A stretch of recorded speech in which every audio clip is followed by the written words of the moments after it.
Hi welcome to plus TV. ఈరోజు మనతో పాటు యాక్యుపెంచర్ స్పెషలిస్ట్ హీలర్ జనార్దన్ గారు మనతో ఉన్నారు. Hi sir. నమస్తే అమ్మా.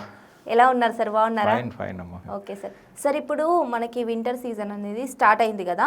సో వింటర్ సీజన్లో మనకి చాలా డిసీజెస్ ఎక్కువ కనిపిస్తుంటాయి. మనకు అంతకుముందు ఉంటాయో లేదో తెలీదు, కానీ వింటర్ రాగానే డిసీజెస్ అన్నీ బయటకు వస్తున్నట్టుగా అనిపిస్తుంది.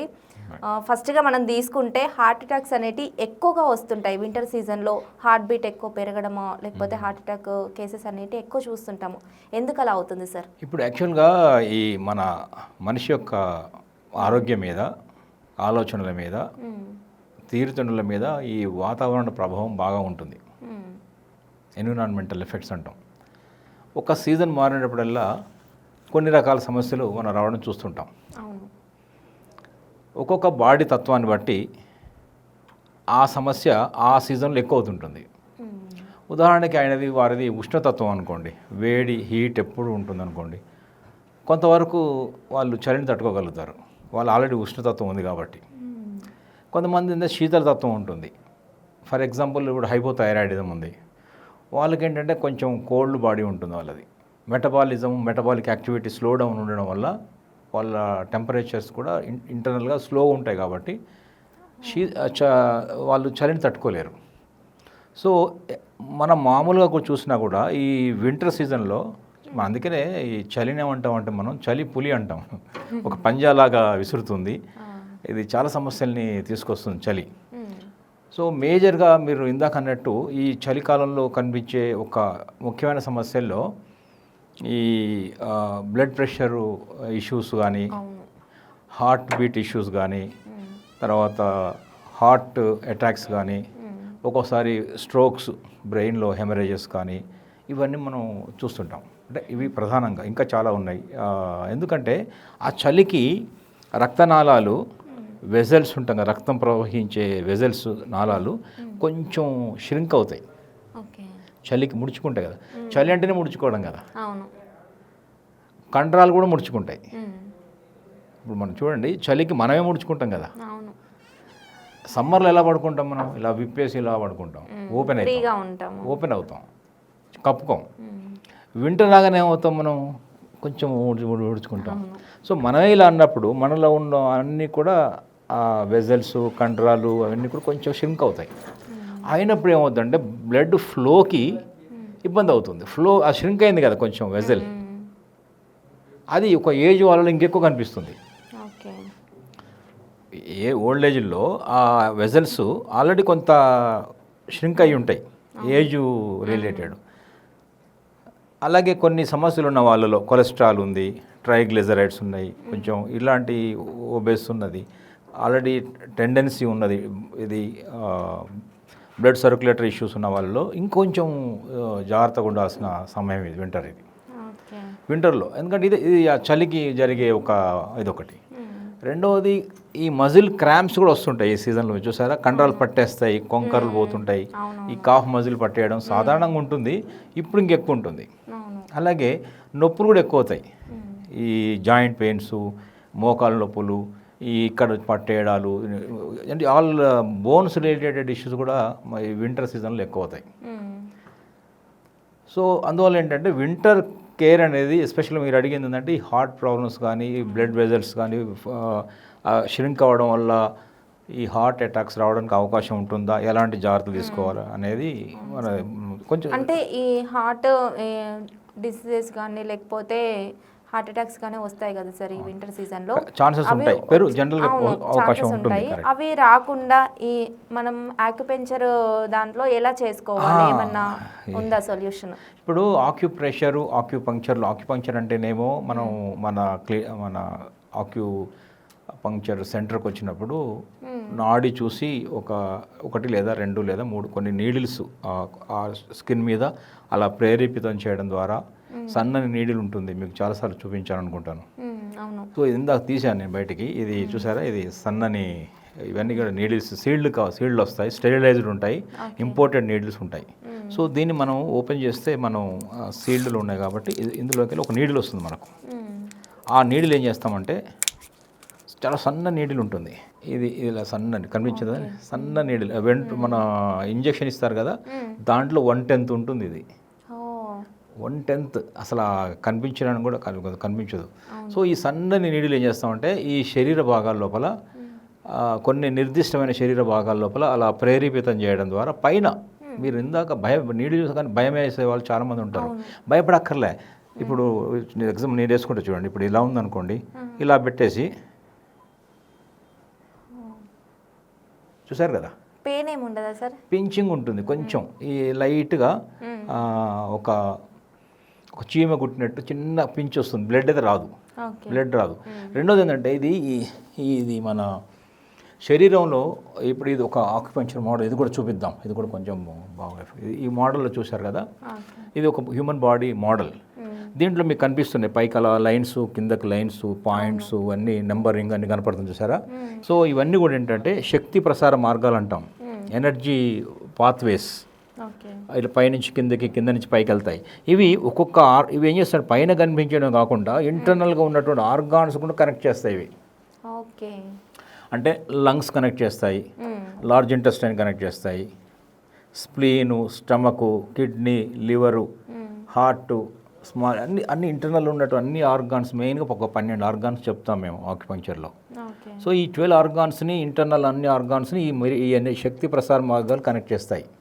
అందువల్ల ఇప్పుడు మనం హార్ట్ గురించి మాట్లాడుతున్నాం. వింటర్లో హార్ట్ కేర్ కదా. వింటర్లో యాక్చువల్గా మనం చాలామంది ఏం కేర్ చూసుకుంటారంటే స్కిన్ కేర్ చూస్తారు.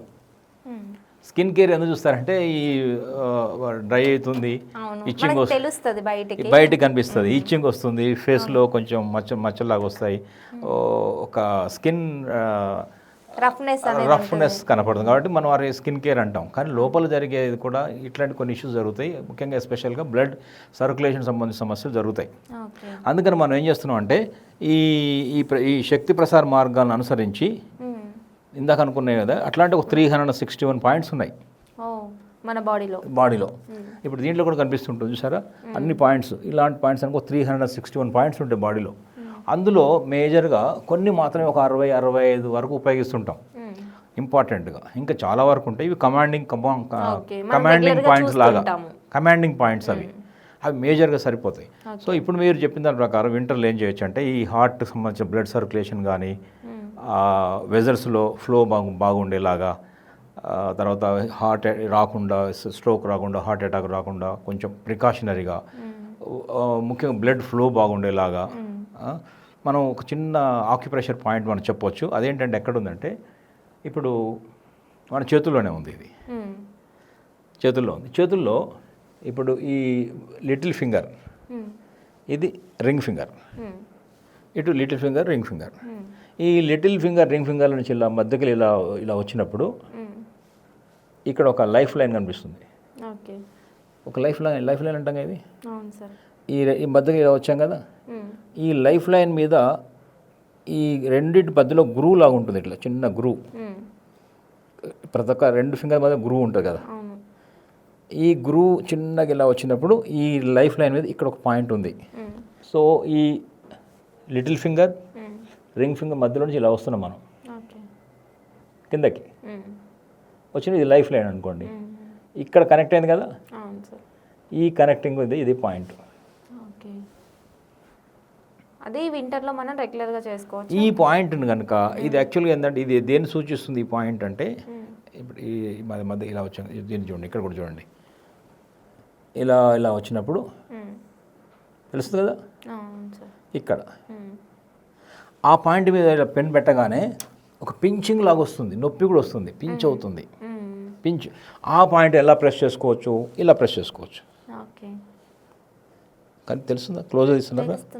సో ఇది మెల్లగా ఇలా, మీరు కనపడడం కోసం ఇలా అంటున్నాను, అందరు ఇలా పెట్టి ఇలా అక్కర్లే, మనం ఇలా అనుకోవచ్చు. ఇలా ఒక 60 సార్లు, 1 2 డైలీ 60 టైమ్స్ కాదు, నొక్కిన 60 సార్లు నొక్కాలంటున్నాను. రోజుకు 60 సార్లు చేయమనలే, అంటే డైలీ 60 టైమ్స్ చేసుకోమని. దీన్ని ఒక నిమిషం పాటు, ఒక సెకండ్ ఒకసారి అనుకోండి, 1 2 3 మెల్లగా జెంటిల్ ప్రెస్. ఇది చేయొచ్చు, ఇది చేయొచ్చు. లెఫ్ట్ హ్యాండ్ ఎందుకు చేస్తున్నానంటే కొంచెం హార్ట్ వైపు ఉంటుంది కాబట్టి లెఫ్ట్ హ్యాండ్ చూపించాను. బట్ ఇటు చేసినా కూడా అదే ఎఫెక్ట్ ఉంటుంది.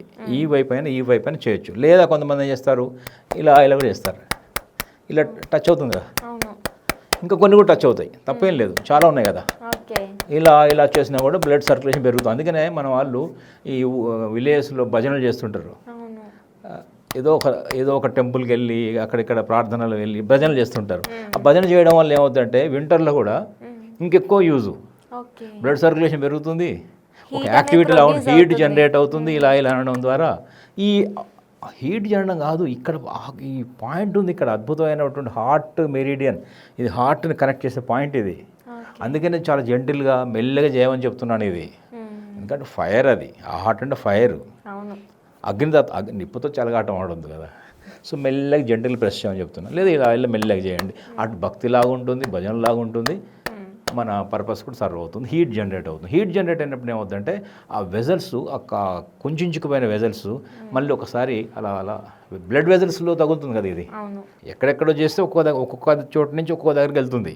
సో ఇట్ కనెక్ట్స్ వెజల్స్, కాబట్టి ఇది మంచి పాయింట్ అవుతుంది. ఇంకా కొన్ని కూడా ఇక్కడ కూడా ఉంటాయి. యాక్చువల్గా ఇది కూడా ఒక పాయింట్ ఉంటుంది, ఇక్కడ కూడా పాయింట్ ఉంది, ఇక్కడ కూడా ఇది కూడా ఏంటి. అందుకని ఇవన్నీ చేస్తే ఆటోమేటిక్గా అన్నీ కనెక్ట్ అయిపోతాయి కదా. ఇక్కడ కూడా ఈ ఏరియాలో కూడా ఏంటంటే మనకు ఒక master commanding point for blood vessels ఉంది. ఆ మాస్టర్ కమాండింగ్ అన్ని వెజల్స్ని ఇలా కొంచెం బ్లడ్ ఫ్లోని పెంచుతుంది. So it is very good point అవుతుంది వింటర్ సీజన్లో, ఎస్పెషల్గా బ్లడ్ సర్క్యులేషన్కి కానీ బ్లడ్ ఫ్లో కానీ బాగా పనిచేస్తుంది. అప్పుడేమవుతుందంటే ఈ ఇచ్చింగ్లు, దురదలు, బ్లడ్ ఎక్కడ తగ్గుతుందో అక్కడ ఇచ్చింగ్ వస్తుంది కదా, డిస్కలరేషను, ఆ కొంకలు పోవడాలు, మజిల్ పట్టేయడాలు, ఇవన్నీ చాలా వరకు తగ్గిపోతాయి. ఎందుకు మజిల్ పట్టేస్తుంది అక్కడ రెండు కారణాలు. ఒకటి బ్లడ్ సర్క్యులేషన్ తగ్గుతుంది, కాసేపు నడిచిన తర్వాత మళ్ళీ సెట్ అయిందంటారు చూసారా, ఎందుకు మళ్ళీ సర్క్యులేషన్ పెరుగుతుంది కాబట్టి. సో బ్లడ్ సర్క్యులేషన్ తగ్గడం వల్ల రావచ్చు. రెండవది ఏంటంటే అక్కడ బాడీలో వాటర్ తగ్గినప్పుడు కూడా ఎలక్ట్రోలైట్స్ తగ్గుతాయి, సాల్ట్స్, మినరల్స్, పొటాషియం, సోడియం, కొన్ని తగ్గుతాయి, మైక్రో న్యూట్రియంట్స్ అంటారు. అవి తగ్గినప్పుడు కూడా బాడీలో ఈ మస్కులర్ పెయిన్స్ వస్తాయి, మజిల్ పెయిన్స్ వస్తాయి, క్యాచెస్ వస్తాయి. సో ఈ కొంచెం సఫిషియెంట్ వాటర్ తీసుకోవడం కూడా మంచిదే. వాటర్ బాగా తీసుకోవడం వల్ల కూడా ఏంటంటే కొంచెం ఈ తగ్గుతున్న బ్లడ్లో ఉన్నటువంటి ప్రెషర్ కొంచెం పెరుగుతుంది. వింటర్లో ప్రాబ్లం అంటే ఏం లేదు, ఏముందంటే బ్లడ్ ఫ్లో ఎప్పుడు సరిగ్గా ప్రాపర్గా జరిగేలాగా చూసుకోవాలి. ఎక్కడ బ్లడ్ ఆగిపోతుందో అప్పుడు సమస్యలు వస్తాయి, లేదా బ్లడ్ ఎక్కువ ఫ్లో గట్టి కొట్టేస్తుందో అప్పుడు సమస్యలు వస్తాయి. ఆగిన సమస్యలే గట్టిగా ప్రెషర్తో కొట్టినా కూడా ఆ చిన్న చిన్న వెజల్స్ ఎక్కడన్నా చిట్లిపోయే అవకాశం. హెమరేజ్ అంటాం కదా, అదే బ్రెయిన్ హెమరేజ్ అంటాం కదా, అంటే నరాలు చిట్లిపోవడమే కదా. సో ఎక్కువ ప్రెషర్తో కొట్టిన ప్రాబ్లమే, అసలు మూమెంట్ లేకున్న ప్రాబ్లమే. ఒక నిర్దిష్టమైన స్పీడ్తో అలా, అందుకే 120/8 అంటాం కదా, దాని స్పీడు అలా వెళ్ళాలని చెప్పి ప్రెషరు అలా నార్మల్గా ఉండేలాగా మేము మెయింటైన్ చేయాలి. దానికి ఏంటంటే బేసిక్ ఇంకొక డయటరీ విషయానికి వచ్చినప్పుడు ఈ బ్లడ్ దానికి గ్రీన్ కలర్ వెజిటబుల్స్ బాగా పనిచేస్తాయి. గ్రీన్ కలర్లో ఉన్న మన దగ్గర కొత్తిమీర, పుదీనా, తర్వాత ఇవే కాకుండా క్యాప్సికమ్ వెజిటబుల్స్లో ఉన్నాయి. ఇంకా మనకు చెప్పాలంటే ఆల్ గ్రీన్ కలర్ వెగ్గీస్ ఉన్నాయి కదా, తోటకూర, బచ్చల కూర, పొనగంటి కూర, ఎన్ని కూరలు ఉన్నాయి, దాదాపు 100 రకాల కూరలు, అన్ని కూరలు అన్ని గ్రీన్ కలర్ ఉంటాయి. అవన్నీ కూడా మనకు బ్లడ్ సర్క్యులేషన్ పనికొస్తాయి. రెండవది ఏంటంటే రెడ్ కలర్ పనికొస్తాయి. రెడ్ కలర్ ఏమున్నాయి మన దగ్గర, క్యారెట్ ఉంది, బీట్రూట్ ఉంది, తర్వాత అనార్ ఉంటుంది, టొమాటో ఉంటుంది. ఇవన్నీ కూడా గుడ్ ఫర్ బ్లడ్ సర్క్యులేషన్. అందుకనే మనం నేచర్లో ఏం తినాలి అందులో ఉన్నాయి అవన్నీ అక్కర్లే, కలర్ చూసి తినండి. రెడ్ కలర్ ఫర్ బ్లడ్ ఏం కలర్ ఉంటుంది, రెడ్ ఉంటుంది. Red colour fruits, vegetables. Green colour ఎందుకు చెప్పానంటే గ్రీన్ అనేది వుడ్ని ఫైర్ కాలిస్తే వచ్చేది ఫైర్.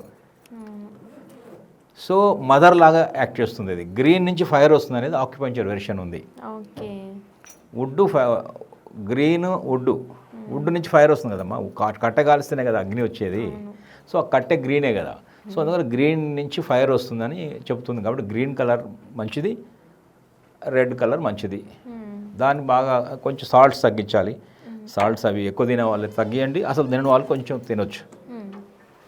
ఓకే, ఇది ఈ డయట్ పాటించి కొంచెం ఫిజికల్ యాక్టివిటీ కూడా స్టార్ట్ చేయడానికి మంచి సమయం ఇది. సమ్మర్లో ఎక్సర్సైజ్ తగ్గించామని చెప్తారు. అవును. వింటర్ స్టార్ట్ అయినప్పుడు కొంచెం వాకింగ్, స్వెట్ వచ్చేలాగా చేయాలి. ఎందుకంటే మూమెంట్స్ ఉన్నప్పుడు ఆల్ జాయింట్స్ వాకింగ్ మూమెంట్ వచ్చినప్పుడు ఏమవుతుందంటే ఈ బ్లడ్ సర్క్యులేటరీ ఇష్యూస్ కూడా కంట్రోల్ అవుతాయి.